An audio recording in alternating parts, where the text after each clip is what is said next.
Celebramos hoy la fiesta de Cristo Rey y con ella concluimos nuestro año litúrgico. Un año en el que hemos estado leyendo, en esta ocasión, ciclo A, el Evangelio según San Mateo. Y hoy el Evangelio nos expone, por boca de Jesús, la parábola del Rey Pastor. Un anuncio en boca de Jesús del juicio final. Un juicio que marca el vértice de la historia, que mide también la objetividad y sinceridad de nuestras acciones y que le da sentido a todo lo que hacemos. Los invito a leer juntos hoy Mateo capítulo 25, versículos 31 al 46. La parábola comienza de esta manera.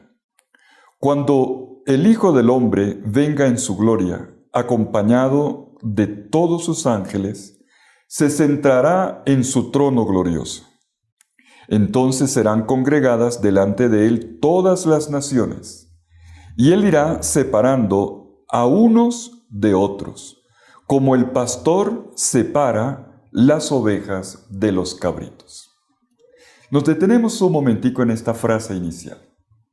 Jesús nos presenta la imagen apocalíptica, además, del libro de Daniel, capítulo 7, versículo 13, que dice que al final de los tiempos vendrá un Hijo del Hombre como juez definitivo, decimos escatológico. Jesús es la realización de esta profecía de Daniel. Pero combina Jesús el comienzo de la parábola con un texto que está tomado de la profecía de Ezequiel. Ezequiel, capítulo 34, versículo 7. Donde se habla del pastor, el ejercicio que todo pastor hace de separar a un lado las ovejas de los cabritos. Tenemos entonces dos imágenes iniciales y a partir de aquí, entonces, se nos anuncia cómo va a ser el juicio final. Un juicio que, por cierto, debemos dejarlo bien claro, no se nos dice cuál es el proceso judicial normal. Como en cualquier tribunal hay que hacer una defensa, una acusación y nada de esto. Solamente escuchamos el momento de la sentencia. ¿Y saben por qué? Porque nuestra vida entera es un juicio. Nuestra vida entera ya es el proceso por el cual seremos felicitados o acusados al final de nuestra vida. Miremos cómo se pronuncia la sentencia. Dice Jesús, continuando su parábola, pondrá a las ovejas a su derecha y a los cabritos a su izquierda. Y entonces dirá el rey a los de su derecha, venid, benditos de mi Padre, recibid la herencia del reino preparado para vosotros desde la creación del mundo. Porque tuve hambre y me disteis de comer, tuve sed y me disteis de beber, era forastero y me acogisteis, estaba desnudo y me vestisteis, enfermo y me visitasteis, en la cárcel y acudisteis a mí. ¿Qué nos encontramos? La parábola presenta en primer lugar la felicitación de aquellos que lograron el sentido de su vida. Pero enseguida se nos va a mostrar, esta parábola tiene una gran simetría y luego a los otros se los va a acusar de no haber llevado a cabo determinadas acciones. La sentencia se centra, curiosamente, no en doctrina, ni tampoco en determinados puntos de moral, cosa extraña, sino en un aspecto en particular. Si nos ocupamos o no de los hermanos más desfavorecidos. Ese punto en particular. Tuve hambre, tuve sed, estuve sin techo, estuve sin con qué vestirme, estuve enfermo o en la cárcel. Tenemos 6 indicadores de personas que pasan necesidad. ¿Y a quién se felicita? Aquel que se ocupó de estas personas que estaban realmente en situación de carencia, los vulnerables. ¿Y quiénes son los que son acusados? Aquellos que no se ocuparon. Se felicitan a aquellos que hicieron y se condenan a aquellos que no lo hicieron. Pero viene el momento álgido, el momento cumbre de la parábola.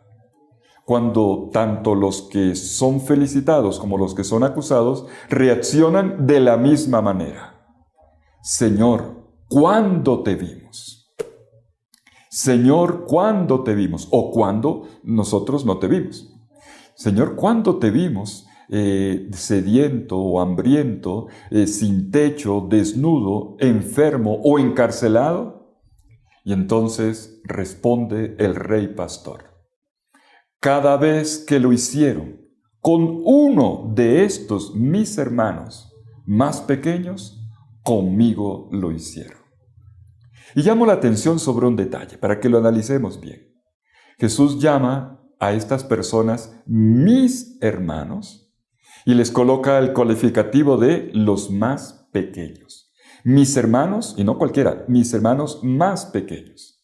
En griego, si me permiten la aclaración, el término más pequeño se dice elaghistos. Y elaghistos es el superlativo de micros. La palabra micros es muy conocida para nosotros, chiquito. El colmo de lo más pequeño. Lo más pequeño de lo más pequeño. O sea, elaghistos. Quiere decir aquel que es tan pequeño que ni siquiera nos damos cuenta. Es el hermano olvidado, es el hermano invisibilizado en la sociedad, el que siempre ha estado ahí y no queremos ver. Incluso todavía más, lo hemos empequeñecido. No solamente es pequeño, sino que nuestra misma sociedad se ha encargado de empequeñecerlo y luego de ignorarlo. Y nuestra parábola nos hace entender entonces que hay una presencia de Jesús. Hay una presencia sacramental de Jesús en el hermano más necesitado, en el pobre, en todo aquel que está pasando por una situación de carencia. El hermano empobrecido es una señal viviente, clara, de la presencia de Jesús. Pero también hay que decirlo, es una señal también que nos anuncia y nos denuncia el mal que hacemos en la sociedad. Porque esas personas no están en esa situación porque lo hayan hecho por opción, porque hayan elegido ese estilo de vida, sino porque nuestra misma manera de conducir la historia los ha llevado a esta situación marginal. Es un signo del mal en medio del mundo, del mal que hacemos nosotros, los seres humanos, pero al mismo tiempo, un Jesús que se identifica con ellos y dice, en ellos yo estoy presente. Y Jesús pide que los sirvamos ahí.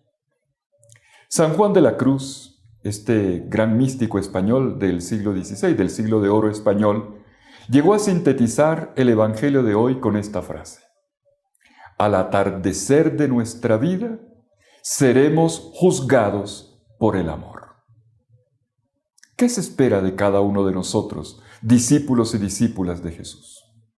Un compromiso real con el hermano más necesitado. Al final de nuestra vida no nos preguntarán ni por conocimientos ni por muchos otros comportamientos, sino por la sinceridad de nuestro servicio frente a aquel hermano que la misma historia intentó ensombrecer. Le cito para terminar un padre de la Iglesia, San Juan Crisóstomo, que escuchando este Evangelio de hoy nos exhorta con esta enseñanza. Aprendamos a meditar sobre un misterio tan grande y a servir a Cristo de la manera como Él quiere ser servido. Tengan todos un feliz domingo. Bueno, que el Señor los bendiga en el nombre del Padre, y del Hijo, y del Espíritu Santo. Amén.